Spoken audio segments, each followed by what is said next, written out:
All right, YouTube, how you doing? Welcome back to the channel. It is Tuesday, April 2nd. We got a full MLB slate to dive into in today's video. Like we always do, when we go through each and every one of these games, I'm going to give you my lean on the spread. I'll give you my lean on the total. We'll talk about any player props that I like within the game as well, but make sure to keep an eye on the pinned comment. That is where all of my final plays will live. If you do want to fade me, and if you faded me last night, you did pretty well. We go 2-4. It was nice to see our over for the team total on the Orioles game for plus 110 hit. That was nice. And then Mariners money line, that hits as well, but our other four plays did not go through. Luckily, we just split a half unit, so only a quarter unit play on both the Reds first 3 and first 5 money lines. So realistically, from a units perspective, we're looking at like a 2 and 3 night, which isn't all that terrible, but still not exactly the best. I feel like we're bouncing between like sweeps and man nights, So long MLB season. That is what I'll say. In terms of our daily dinger, shout out to Theo Von Don. Austin Riley sending one out today, he says, and guess what Austin Riley did? Sends one out. Theo is in the stream as well, so shout out to Theo for the Daily Dinger. If you don't know what the Daily Dinger is, it's just like a community shout out that we do every single day. We've been doing it for like a week now. All you got to do is use hashtag Daily Dinger right in the comments. Give me someone that you think is hitting a dinger today and going deep, and then come tomorrow's video, I'll shout someone out that called it correctly. Yeah, go ahead and use that hashtag Daily Dinger in the comments, guys. Don't forget to hit that subscribe button, hit that like button. Let's jump in to game number 1. We got Milwaukee taking on Minnesota here in this spot. 2-game series between these two teams. On the mound today for Milwaukee is going to be Jakob Junis going up against Louis Varland here. Junis coming from the right side. Both pitchers actually are. And so far this season, though we still have a small sample size, this Twins team batting just 178 against righties. Only 4 hits on the year, averaging 1.4 runs per 9. So I do think I'm going to take a peek at Milwaukee on the money line. I do think we have some decent value there. The bullpen has been decent to start the year. I will give credit to the Twins bullpen as well. I believe their bullpen so far this year, 1.46 ERA with a 1.05 whip. So credit to them as well. But I think that there's going to be a little bit of a discrepancy here when it comes to both offense and maybe a slight pitching edge. So give me Milwaukee here on the money line. Again, you're getting decent odds for, minus 110 over on BetMGM right now for a team that I do think should be more in the minus 120-ish range. So to me, there's value on Milwaukee. When it comes to a total, we're looking at 8.5 as of right now. I think you could go either way with this, so I doubt it becomes a final play, but I'm going to slightly lean towards the under. Like I said, both bullpens have actually been decent to good to start the year here. And though I said, Milwaukee, I feel like has a little bit more of a high-powered offense, they did just, go what was it? 3-7-4. So they had more games in that Mets series than not that they kind of just scored a mediocre amount of runs. So I could see this being like a 4-2 game, 4-3 game, staying under that 8.5 for sure. Oh, and before we move on, a player prop that I don't mind taking a peek at, though we've been screwed by these before, but I don't mind looking at Christian Yelich over 0.5 singles. You're getting plus money. It's minus 120 on FanDuel, minus 106 on Caesars, plus 105 over on DK. So through the year so far, he has 4 singles through 3 games. Didn't get any in his last game. My one concern, honestly, here is that he could hit like a double or a home run or something like that. You don't get credit for a single. It needs to be a single. So that could be a decent spot to look for some plus money, but I wouldn't take that if it wasn't plus money, if that makes sense. All right, next game, we got Baltimore taking on Kansas City. This game was a little bit closer than I think a lot of people would have thought yesterday. We did cash our Baltimore over 4.5 runs for plus money, and that's going to be another lean for us today. While we can get that for plus money, I honestly think in a week you'll be paying minus 125 for over 4.5. Right now, over on Caesars, you could still get that for plus 105. So again, while you can get plus money on this over 4.5, I do think it's a decent lean. So yeah, I'm going to lean Baltimore. It's going to be my main lean this game, over 4.5 runs. They're taking on Alec Marsh here from Kansas City.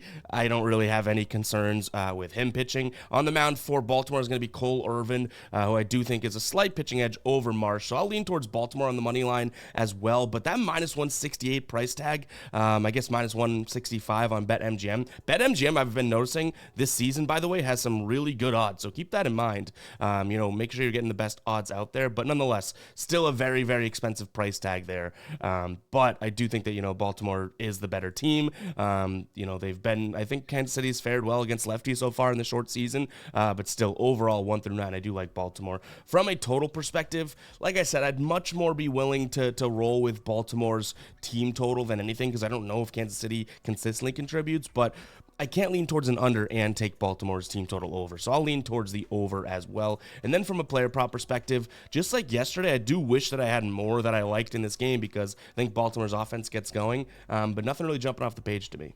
Next up, we got Philadelphia taking on Cincinnati. We got Spencer Turnbull on the mound for the Philadelphia Phillies, formerly Detroit Tiger, going up against Graham Ashcraft, who was on the Cincinnati Reds last year, and we made plenty of jokes about him. This game kind of went like I expected, I guess, yesterday. I know we took the Reds first 3 and first 5, but that's kind of because I thought the Phillies would pull away and win.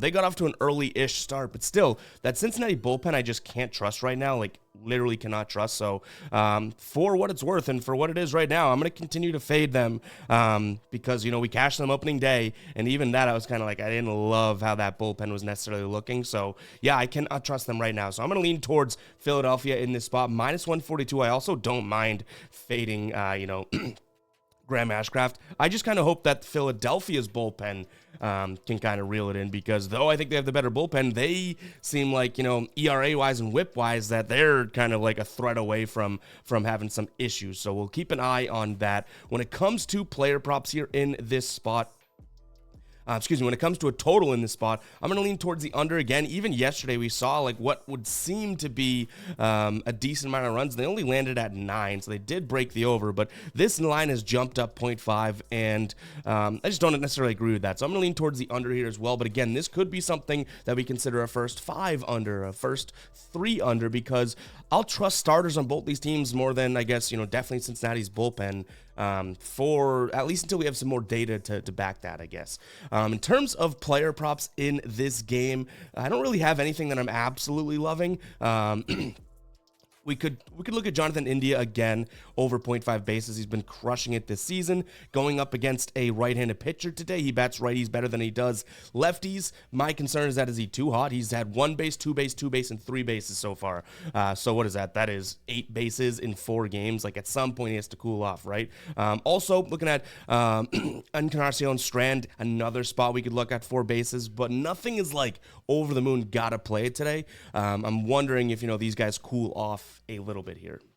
All right, we got Miami taking on the Angels here. Right now, Jesus Luzardo scheduled to start, going up against Tyler Anderson, who's making his season debut. Luzardo did start opening day for Miami. He goes 5 innings, 2 hits, 2 earned runs, 8 strikeouts, though. So I guess we can give him a little bit of credit for the 8 strikeouts. That is nice to see there. I think I'm going to lean towards Miami. They finally kind of get things going yesterday, right? Or actually, no, they lose yesterday. What was it, 7-4? So I think what I'm trying to say is that Miami at some point has to win the game. So I think I look at Miami because they get things going at some point. Now they have their star back on the mound. Like I'm just shocked that 1, they got 4 games swept by the Pirates, and then 2, shocked that even the Angels, who I just don't believe in too much, but maybe I'm going to have the egg on my face soon, because I picture the Angels as last year to some degree, but they were really beaten up last year. And so what about Shohei? Like Mike Trout coming? Like, I do get that the Angels could be better than I'm thinking, but I'd be shocked if this Miami team starts 0-6. But you know what? They may, like, they're getting beat around here. But nonetheless, I'm trusting Jesus Luzardo in this spot here.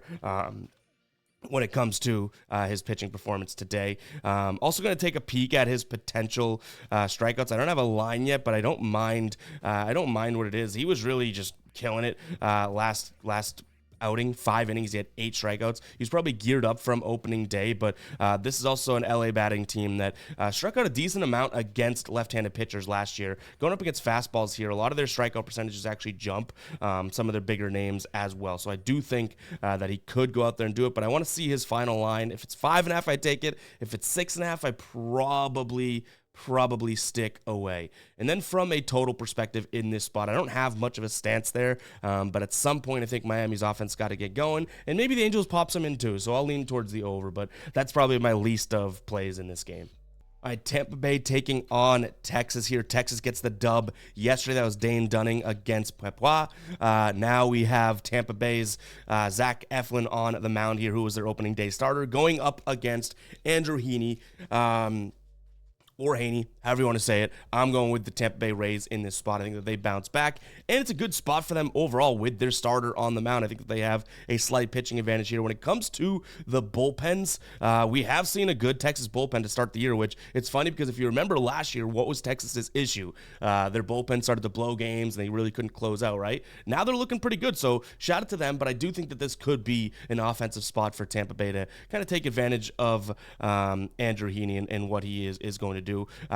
He's averaging a 3.3 ERA against them, averaging over 5 hits per game, averaging over a home run. This is his last 3 starts against Tampa Bay, so I don't necessarily love the spot for him. And Tampa Bay's won all 3 of those games against him, dating back, a few years. Obviously, you date back, 4 years or so. It's not that relevant, but to some degree, you like to see it on your side versus the opposite side. From a player prop perspective, we'll get to the total in a second. I do kind of just like the over. I'll just say it. From a player prop perspective, I like a plus money play here. Yandy Diaz over 1.5 total bases. He hasn't hit that since, the first 2 games of the season here, but this is a good spot for him. Going up against a left-handed pitcher, he bats lefties better than he does righties. His extra base hit percentage jumps about 10 points as well, and he's going up against Andrew Heaney, who against right-handed batters really seems to struggle. ERA jumps, slug percentage jumps, and extra base hit percentage jumps as well. And Heaney's going to throw a lot of fastballs. His 2 main pitches here are going to be fastball and then slider with potentially a mix-in of a changeup, right? Last season, Diaz, 326 batting average against the fastball. So if he gets a lot of fastballs, which again, last season, Heaney threw 58% pitches were fastballs. I do think Diaz could get a couple hits today and potentially an extra base hit based on that percentage as well. Would love to see that. And like I said, I like the over in this spot as well. I think there's going to be some offense on the Tampa Bay side of things. All right, guys, before we get to the back half of the slate, I do want to talk to you about Outlier. I've talked to you guys about Outlier plenty on the channel, but I do want to shout them out because this is my favorite player prop and honestly one-stop shop betting research site if you do want to look at trends and everything like that. Right now, we're on the game screen, which is really cool. They also have the Insights tab, which we'll come back to in a second. That's a very cool one. But this is the player prop screen, which I literally live on. All player props that are available. You can filter to games if you want. You can also filter over-under to certain players. Like if we wanted to look at, Luzardo, there he is, right? You can go through and see guys how they're trending last 5, last 10, last 20, head-to-head this year and last year as well. For example, we found that India prop because it's pretty green across the board, right? We click into it, and all of a sudden you can see his last 10 games. You can look at this season. You can look at his head-to-head against the team that he is playing. But what I like is these supplementary stats down here. You can see his average jumps, here, his ISO jumps as well, and then also Spencer Turnbull against right-handed batters jumps. You can see pitch percentage, and what I really like is the heat map. You can go through all the pitches here and see if their heat maps line up. Also, you have, their lineups and stuff like that. It's a really cool thing, guys. But like I said, if you want to make it simple, this Insights tab, it literally goes through and finds trending plays in the market. Very, very cool here. For example, Ryan Jeffers has failed to exceed 0.5 bases 4 of his last 5 games on the road, plus 120, but he's did it in 4 straight games. Guys, Outlier, I'll have a link in the pinned comment. 7 days free. I just showed you like a portion of what you can use. There's so much out there too on Outlier. Really, really cool, guys, and they're constantly making updates to make it better for people like you and me. Go check it out. Again, that link is going to be in the pinned comment. 7 days free, and what's great about it is that even after that, 7-day free trial, you're probably like, oh, then I got to fork up a bunch of money. No, $19.99. 1 cents. One of the most price manageable, like it's crazy that they're giving all of this for just $19.99 per month. I know that I could be spending, I've been spending $20 a month in worse ways, you know what I mean? So go check out Outlier, guys. That link's in the pinned comment. Let's get back to the slate here. Mets taking on the Tigers. This one, and I guess maybe it shouldn't be simple for me, but I am going to lean towards the Mets. Like, I think you have 2 teams that, one hasn't lost yet. I think they're due. And then you have the Mets, who haven't won yet. I think that they're due. So that's not the best way to bet on sports, right? I think they're due. But early on in the season, only a few games in, I think both these teams, 4 games in, like, we don't have the data to necessarily pick apart this Detroit team right now. I just do think that this is a Mets team that I honestly think that they win this game today. My problem is that their offense has been pretty meh, but Detroit's offense versus righties so far to start the year hasn't been absolutely crazy. They are hitting average over 1 home run per game, but give me the Mets in this spot. Simple as that. We can move on through this game quickly. When it comes to a total, I also like the over because I do think if the Mets win, I don't necessarily see the Tigers, slowing down when it comes to how many runs they've been scoring, and they've been giving you, about 4 runs per game. So if I think the Mets win, and just by math, I think the Tigers score 3 or 4 runs, we're going to get pretty damn close to that 8 number. So I'll lean towards the over as well. White Sox taking on the Braves. This Atlanta team is damn good.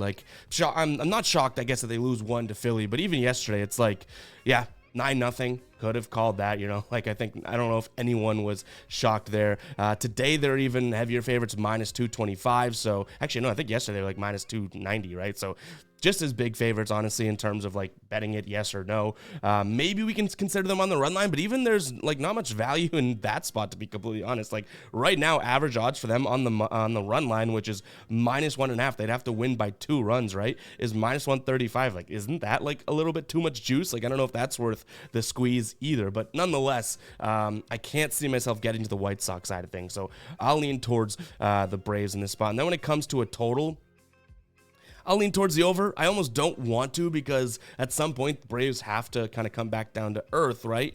But this is a team that could defy it. In 3 of their 4 games so far this year, they have 9+ runs. I'd be silly to take an under as of right now, to be completely honest. In terms of pitchers, I haven't mentioned that yet. Looks like Ronaldo Lopez on the mound for Atlanta going up against Garrett Crouch. He was their opening day starter, if I'm not mistaken, or opening day or second game starter as well. He went 6 innings, 1 earned run, 8 Ks, 5 hits allowed to Detroit in a 1-0 game. So he performed, but Detroit ain't the Braves. I'll tell you that much right now. In terms of player props in this spot here, again, it's kind of like Baltimore, where I do wish that I had more plays that I liked in this one, but a lot of these guys on the Braves have really juiced lines for getting on base and stuff like that. So nothing that I'm absolutely, over the moon about. What I will say is that this Braves team could have some overs, and, there is some decent home run potential as well, but I don't think I end up pulling a trigger on anything here in this spot. All right, Cubs taking on Colorado. I know you know what? I'll sound the psycho alert alarm because I know I'm going to get flack for this one, but I see the value on the Colorado side of things, which is absolutely preposterous to say. They have Kyle Freeland on the mound, who opening day went 2 1/3. 10 hits, 10 runs, 10 earned runs, actually, 2 strikeouts, a walk, let up a homer, and 49 or 50 pitches through 2 innings. So I know it's a little crazy. Going up against Javier Carne Asada here today. And not that I think that this is going to be a spot in which, Colorado strives and crushes them. But I could see, after a game yesterday, 5-0, Colorado sticking in this one, and I just can't get behind a -200 price tag of the Cubs. So by default, I think the value could be on a flyer of Colorado today. I know, like I said, I sounded the psycho alert alarm. I understand how crazy that is, but both these bullpens are kind of mediocre as of right now. I think the Cubs will be better, obviously, long term. But as of right now, they're neither one looking all that great. So late in the game, I could see Colorado getting a couple runs. We'd have to hope that Kyle Freeland isn't giving away free runs. You know what I mean? Kyle Freeland out here. Let's hope that he charges for these runs and maybe pitches a little bit better than he did earlier on in the season here. In terms of the total, we're looking at 7 runs here. I'm going to lean towards the under again. I did that yesterday. I wish we made it a final play, but I think the under hits, even though I'm a little scared because of the bullpens, because of Kyle Freeland too, but this total would be a little bit higher, I think, if we had to worry about that. I believe we may be getting some weather as well, like a 50-50 chance of rain, which probably would help this under. Houston taking on Toronto. Shout out to Ronel Blanco yesterday. No hitter, 7 Ks, 2 walks. So it's funny because I laugh when I say that because it wasn't only that they no hit the Blue Jays, they beat them 10-0 as well. So it's like, how you want to get beat offensively and defensively? There you go. Take your cake. In terms of this spot here, we have Framber Valdez on the bump here going up against Jose Barrios. Framber Valdez in their opening day start, 4 2/3, 5 hits, 3 earned runs, 5 strikeouts, but 6 walks. He was a little bit wild, and that's kind of being generous saying a little bit, right? So immediately, I do kind of look to his potential for base on balls here. The problem is because of that one start, it's juiced through the moon. So if you can get this around the -170 mark, I don't hate it at all. This is a Toronto team last year that was the #1 team for a base on balls to strike ratio. The #3 team against left-handed pitchers when it comes to walking. So I do think that this could be a good spot for them. But again, that's such a juiced play. So I don't know if we can get, over 2. I think that's probably going to be his line on some DFS apps and whatnot. But based on what I saw opening day, I could easily see this guy walking plenty of guys today. That's not to say I don't like Houston in this spot. I do think I'm going to lean towards Houston again. I think that he bounces back a little bit. But what I will say is that this is probably a spot in which you can make an argument for Toronto if you'd like, especially given the fact that they're plus 136 today. Like, there's definitely some value there, but I'm kind of following the money and following those odds after a no-hitter. Maybe the vibes are high in that clubhouse. That was their first win of the year. I wouldn't be surprised if they go on a little bit of a tear now because they know they dropped the ball big time against the Yankees. In terms of a total in this one, like I said, I think Valdez reels it in a little bit. I trust Barrios on the other side too. In his last start here, he looked decent, I guess you could say, right? Beating Tampa Bay, pitched 6 innings, kind of fell apart, got a little loose late, but he had 6 hits, 2 earned runs, 6 strikeouts. He let up a home run, though, but I do trust him on that side of things, so I do think that this could be a spot in which we see a little bit of an under. My concern with taking an under here is the fact that, these are 2 offenses that can get it going. Now, you know how I feel about Toronto's offense. Their good guys are good. They do have a little weak spot, a few weak spots in that offense, but nonetheless, I do think that this is an under-type game potentially. All right, Oakland taking on Boston. I know I told you guys, I was like, I'm a Red Sox fan, and I think they're going to stink this year. Red Sox might win the World Series. I don't think they will. We were talking about that in the stream yesterday as a joke. But this Red Sox team, they have been bad and the worst team in the league before, and then they go on and win. So, if someone's going to do it, it might be them. But a 3-2 season to start isn't that shows how Red Sox fans feel about this team. We're thinking, jokingly thinking World Series bound after 3-2 start. That's how bad they are.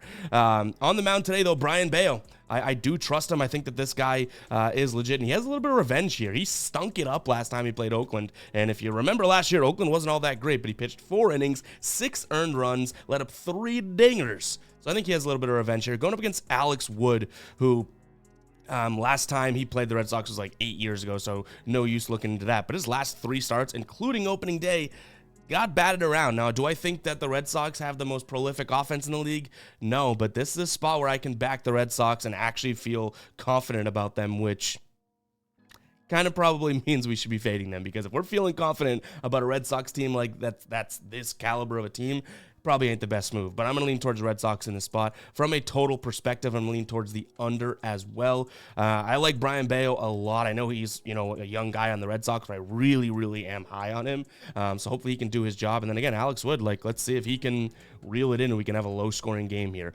No player props that I'm liking in this spot either.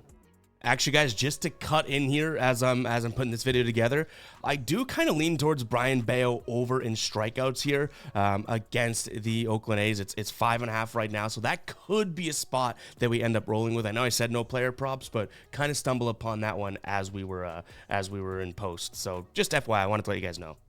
All right, Seattle taking on Cleveland in this spot here. We have Brian Bayo. We have Luis Castillo on the mound for Seattle, going up against Shane Bieber in this spot. Shane Bieber opening day, 6 innings, 4 hits allowed, 0 earned runs, and 11 strikeouts. Clap it up for him. Good look there. Luis Castillo didn't look all that great. Boston kind of took it to him. 5 innings pitched, 6 hits, 4 earned runs, 5 Ks with 2 walks, and he let up a home run. So yeah, you can make the argument that the pitching edge here goes to Cleveland. I'm not ready to say that as of yet. I do think it's going to be a very good pitching game, and you see the total down at 7. There could be some rain late in the night, but when this game first pitch kicks off, I do think that we're gonna have clear skies. So this total is definitely an indicator of the pitching talent on both sides, which I can get behind. I'll lean towards the under right away, but I'm gonna lean towards the Mariners. I think that Castillo is going to look fairly good today, not from a strikeout perspective. I'm actually on his under in strikeouts only because we're getting plus money. Most books have this at BetMGM has it at -120, FanDuel -118, Caesars -106, and then DraftKings at +100. Going up against Cleveland here, who against right-handed pitchers, literally the best team last year in terms of the lowest K percentage. So they don't strike out much, which is why I like his under. That's not indicative of how I feel about how he's going to pitch. I think he's going to pitch fairly well. AK, I'm also leaning towards the under, and I'm going to lean towards Seattle in this spot. Cleveland would need to be a little bit more plus money. Right now, they're plus 108. They need to be just a little bit more plus money for me to jump on their side of things because, I'm just trusting the bats in the Seattle lineup versus, what we've seen from Cleveland so far has been a very good offensive team. I just don't know if we necessarily see that again. Like yesterday's game, 5-4. This could easily be like a 4-2 type of a game, or even like a 4-3, which would push that total. But I kind of want to see Cleveland's offense more consistently before we kind of crown them a team that's going to score 8, 6, 12, 4 runs every single night. And like I said, player prop wise, taking a peek at Castillo's under in strikeouts, it's 5.5 right now. 4+ money. I would not take that at -120. San Diego taking on St. Louis here. Yu Darvish on the mound for San Diego, which you like to see.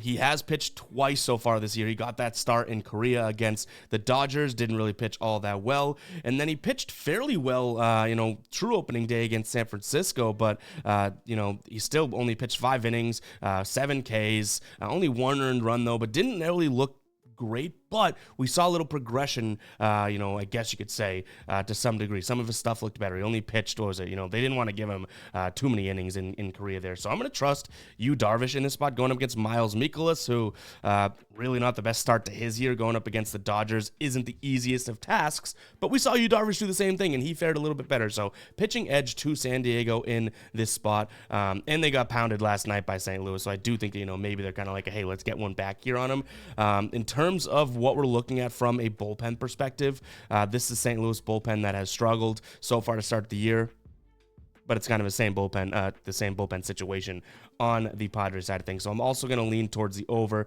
just because of that factor of like, well, if this gets late in the game, starters are out, I could see some runs come in.